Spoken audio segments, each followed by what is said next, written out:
halkani waa Somali Radio mareeg madax banaan oo matasha Soomaalida somaliradio.net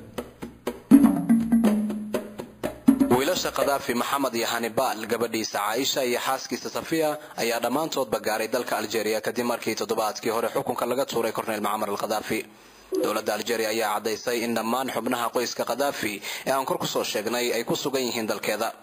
Algeria ayaa si isdaba jooga loogu eedeeyay inay taageero military iyo mid dhaqaaleba ay siinaysay maamulkii Korneyl Muammar al-Qadaafi. sidoo kalena warar aan la xaqiijinin oo ka imaanaya koonfurta dalka Liibiya ayaa sheegaya in koonfurta dalkaasi dagaalo ka dhacay lagu dilay Khamiis al-Qadaafi oo hogaaminayay mid ka mid ah guutooyinka ciidamada daacadda u ah aabihiis. mucaaradka dalkaasi ayaa isku dayaya inay dhammaystiraan haraadigii Korneyl Muammar al-Qadaafi oo la sheegay inay isku aruursanayaan magaalada uu ku dhashay ee Sirta. waxaana mucaaradku ay hareereeyeen magaalada Sirta iyagoo sheegay in wada hadallo la leeyihiin qabaa'ilka deegaanka si ay isugu soo dhiibaan ciidamada mucaaradka. Korneyl Qadaafi oo 42 sano ka talinayay Liibiya ayaa ilaa haatan aan la garanaynin halka uu ku sugan yahay iyadoo mucaaradku ay aaminsan yihiin inuu ku dhuumaaleysanayo gudaha wadankaasi Liibiya.